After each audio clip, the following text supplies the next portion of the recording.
Breaking down the Texans-Patriots matchup for Sunday's NFL slate of games in the divisional round of the playoffs. This is going to be an interesting game. Texans, they had a bad performance on offense against Steelers. Patriots, they had an underwhelming performance against the Chargers. It was a lot better than the Texans, but they did have a couple unfortunate situations. But let's dive into things, starting with the injury report.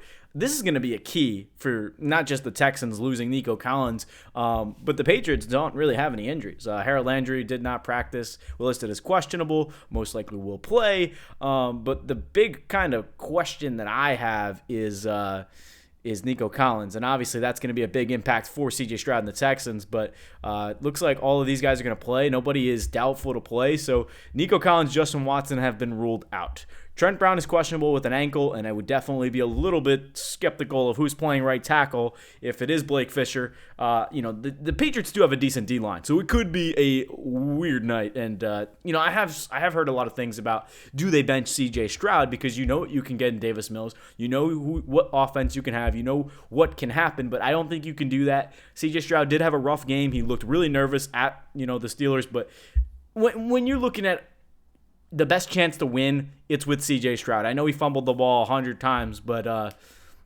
as far as looking at what's going to go happening in this, what's going to go down, right? Patriots defense is a little more surprising than I thought. We all know what the Texans defense can do. Their pass rush is great. I'm interested to see the Will Campbell, Will Anderson, that kind of brawl. Will Anderson could find his way with Will Campbell. But we all know what the Texans defense is. The Patriots defense, they're a better pass defense than I expected. Now, granted, that could be their schedule of things. I'm not going to hold the schedule argument against the Patriots. However, their offense did struggle. The Texans, if they want to exploit the pass, the Patriots, without Nico Collins, they're going to have to spread the ball around. They don't have the best run game to begin with Woody Marks. That's kind of what dominated the Steelers and how they kind of did most of what they did. But in that game, Nick Caley had a great offensive game. Like, for the first time ever, if you don't know, the Texans offensive coordinator is Nick Caley. And ignore the flag behind me. We're going to be straight up with how this game's going to go. Nick Caley did a great job. Offensive coordinator who faced scrutiny all year for kind of the play calls that he's had. QB sneak in the Seattle Seahawks game. It's like, where is it? But for the first time, I watched the Steelers game, and I'm like, that was a flawless game by Nick Caley. C.J. Stroud just looked scared and didn't know what to do with the football. On the interception, when they were in the red zone, he had all day to throw, and then all of a sudden he had bodies near me, just threw it, like, oh, let me get rid of it. Like, no. The best thing C.J. Stroud can do is be calm and distribute the football. The best thing of what C.J. Stroud's been able to do with the Texans is be a mediator, right? Get first downs. Continue to hit guys in stride. He is a very accurate throw of the football. But when you fumble in, 2 snaps, 3 snaps, I think he fumbled for good 5, 6 snaps. And that's kind of the downfall of this offense. When you have your star quarterback fumbling the ball every snap, that is not good. Nico Collins has been ruled out. That is a big problem for the Texans. You can argue the Texans have a lot of different receivers. But my problem is they have Xavier Hutchinson as the second wide receiver. Why do you not trust your second-round rookie to step up and be the number 1 target? He is, no offense, a lot more talented than Xavier Hutchinson. That's why you drafted him in the second round. I'd like Xavier Hutchinson. Great player, great route runner, but he's not an elite catcher of the football. And again, he can be out there, whatever you want to do with him. He's a good role player. Why is Jalen Noel getting less and less playing time? I mean, with how Nick Caley's offense works, you can give Noel a little bubble screen and he can go all the way. I mean, he was kind of compared to Tank Dell, but he's a lot taller than Tank. Well, he's actually just the same height as Tank Dell, but he weighs a good 20, 30 pounds more. So, again, Jalen Noel, I don't know why he's not on the field. Your third-round draft choice has played less than 30% of snaps in most of the games this year. And the only time he played more than that was when Christian Kirk was out of commission with that hamstring. So why are you not using your star young players is my question. Now you have no Justin Watson, no Nico Collins. Is Xavier Hutchinson going to go out there and be your number 1 guy? No. You have to learn how to get players targets. And I think Kirk and Noel should be splitting the slot time 50-50. Maybe make it like 30% each. Because like Noel he's very talented. And again, they put him in on kick returns. He's really explosive, but it's like,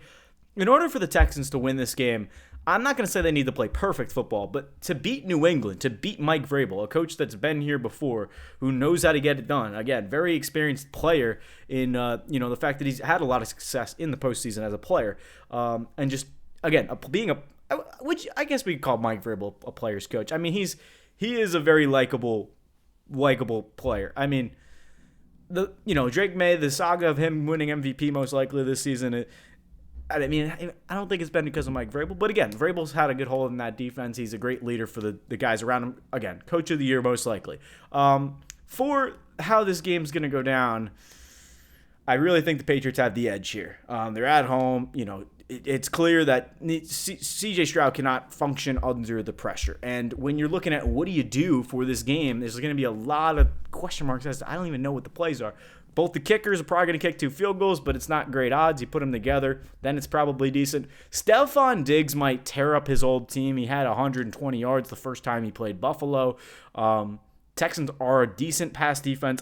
I fear that Kamari Lassiter is going to shadow Stefon Diggs. It could be Jalen Petrie, considering Diggs plays most of his time in the slot. Petrie had a great game against the Steelers, but I am very scared as a Texans fan, because this game, it just screams, your defense has to play on all cylinders and you have to stop Drake May. And Drake May is a very talented player. And against the Chargers, talk about the Patriots' mistakes. They really didn't make too many mistakes. They were just unfortunate circumstances. The fumble in the second half from the Patriots, you had one of the first 2 drives of the game. Pass was tipped and intercepted. Again, unfortunate situations of how the Patriots kind of, you compare the Drake May, the CJ Stroud stats from the first round of the playoffs, but, nobody fails to note the fact that, May might have fumbled twice, but the pick was kind of not really his fault. Again, it was tipped at the line. It happens. But I wouldn't blame that on May. Point being, I don't think this is one I want to put on there either. I think, honestly, I would do the under before I did May 220 plus, because, again, against the Bills, one of the better pass defenses in the league, he threw for 150 and a pick. The only reason the Patriots were in that game was because of the run game. So if the Texans can play good defense, there's no reason they shouldn't be in this game. It's just a matter of how can C.J. Stroud show up? How can the offensive play calling match what they did last week in how that worked out? So as I'm writing, again, I go to black because 40.5. There we go. 40.5 in the total game. So we'll just take a look at the lines really quick, because this is the thing. It's going to be a weird, low-scoring week, even with all of the games, not just Texans-Patriots, but there's going to be a lot of weird under games, because there's a lot of 40 to 50-point totals. There's not going to be a lot of touchdowns. There's going to be a lot of really weird yards. I wouldn't even hate taking the under on Kirk right here, because I don't believe that the Patriots play a lot of man. I don't, and it's just really interesting to me how much they're going to be in nickel. It's going to be a really weird game in my eyes. And again, Kayshon Boutte, do they let up the deep play? Does Jaden Higgins dare be Nico Collins and get 40-plus yards when he hasn't really been getting the playing time? Does now he get that playing time? Is it Xavier Hodgson? There's just too many questions here. And for all these numbers being the way they are, I don't think I want to take any of it. I just don't know what's going to happen in this game. I feel like I try to have a decent read on things, but realistically, I like the kickers. I like both defenses to come through. This is a really odd game, and I can't really get a hold on it. I mean, look at the quarterbacks in this game.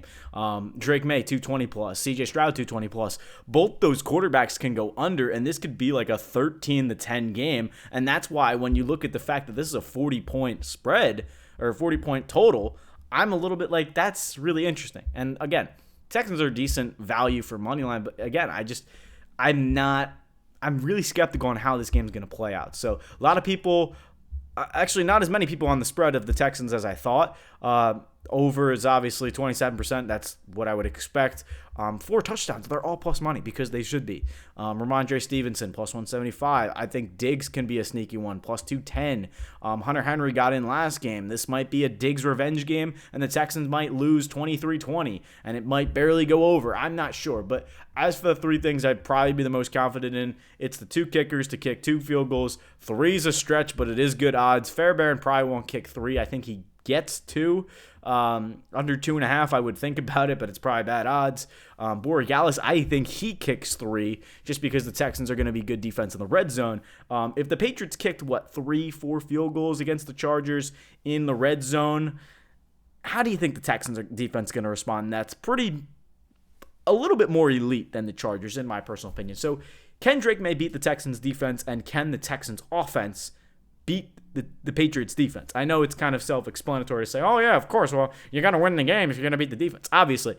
But the point being, do you trust Drake May or do you trust CJ Stroud? Because both these defenses, the Texans is probably more elite than the Patriots, but given the fact that the Texans have not had a lot of offensive success, I'm taking Drake May.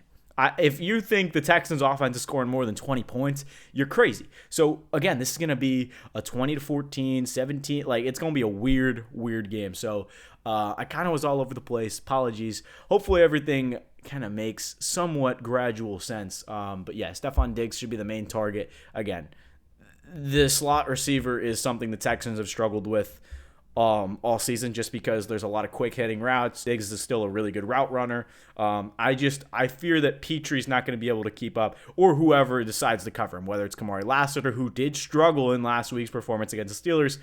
There's just a lot of question marks for me as to who's going to get the ball or who's going to match up with these Patriots wide receivers. But it really just comes down to defense. What defense gets a stop? What offense looks better than the other? So, crazy game here. I'm taking the Patriots by a little bit. But again, I'm going to root for the Texans thick and through. I mean, that's just my team. That's what we're riding with. But not many picks compared to the other weeks. If you want to check out the other 2 games, I'm sure this is probably going on closer to the Saturday games. The Texans are on the Sunday. But you could check out Bills-Broncos. We did a breakdown with that game, as well as Niners-Seahawks. So check those out if you would. This has been Mike Zanetti, the Big Z Breakdown. Comment your thoughts on Texans-Patriots, and let me know who's winning.